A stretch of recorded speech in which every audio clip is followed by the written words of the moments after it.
Here are the top stories for June 11th. The number of people affected by the magnitude 7.8 earthquake that struck offshore Sarangani on June 8th has climbed to 388,557, or 84,943 families, according to the Department of Social Welfare and Development.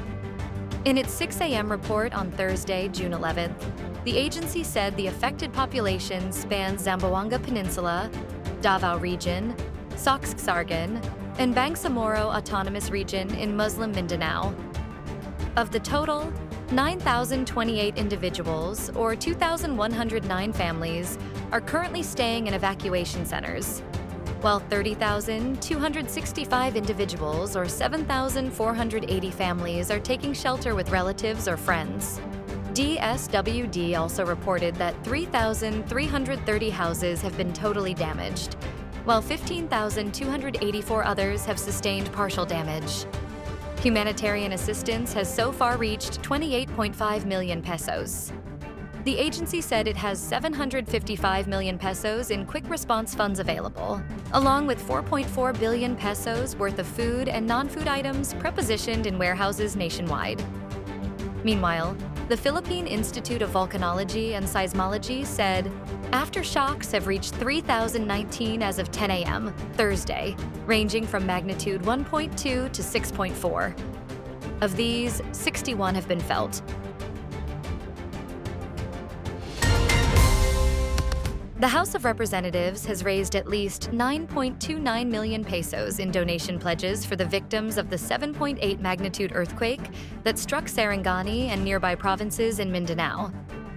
This was shared by Akbayan Party List Representative Chel Diokno during a press conference Thursday, June 11th by the House Prosecution Panel in Vice President Sara Duterte's upcoming Senate impeachment trial. Diokno said a total of 139 members of the House have made pledges so far for the sake of those affected by the calamity. He said the Solan prosecutors were among those who have promised to chip in. Diokno, who is part of the prosecution team, was responding to the apparent narrative online that the House was prioritizing the moves to secure a conviction against Duterte over helping the victims of the strong earthquake. Referring to the donation drive, the Akbayan lawmakers said the House members decided to band together. Acting Senate President Gatchalian on Thursday, June 11th, urged the government to utilize the 180 billion peso worth of funds available under the 2026 national budget for emergency response and rehabilitation efforts in Mindanao. The Senate President pro tempore also emphasized the immediate availability of the remaining 17.898 billion pesos under the National Disaster Risk Reduction and Management Fund, which serves as the government's primary funding source for disaster response, relief, rehabilitation, reconstruction, and recovery efforts.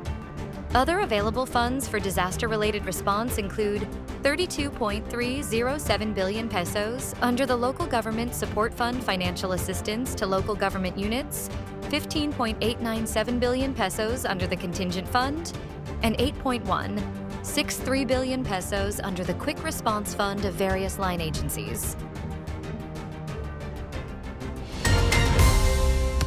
Vice President Sara Duterte said on Wednesday, June 10th, that she has entrusted all preparations for her upcoming Senate impeachment trial to her legal team, stressing that she will follow the advice and strategy crafted by her lawyers.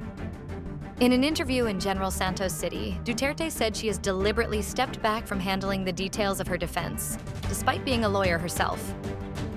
The vice president explained that while she has her own ideas and legal opinions on how the case could be handled, she recognizes that her current role is that of a client rather than a member of the defense team.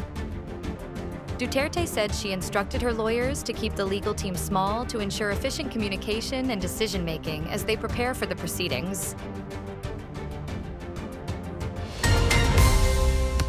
President Marcos will travel to Russia next week to lead the Association of Southeast Asian Nations review of its relations with Moscow during a summit marking the 35th anniversary of ASEAN-Russia ties. In a press briefing, Presidential Communications Office. Undersecretary Claire Castro said the president will be in Kazan, Russia, from June 17th to 18th to attend the ASEAN-Russia Commemorative Summit. She added that the Philippines will play a key role in the discussions as the current chair of ASEAN. Asked why the Philippines is seeking to expand engagement with Russia despite sanctions imposed by some countries over the war in Ukraine, Castro emphasized that the trip is primarily linked to Manila's responsibilities as ASEAN chair. Stay updated with the latest news. Visit our website at www.mb.com.ph or follow us on social media.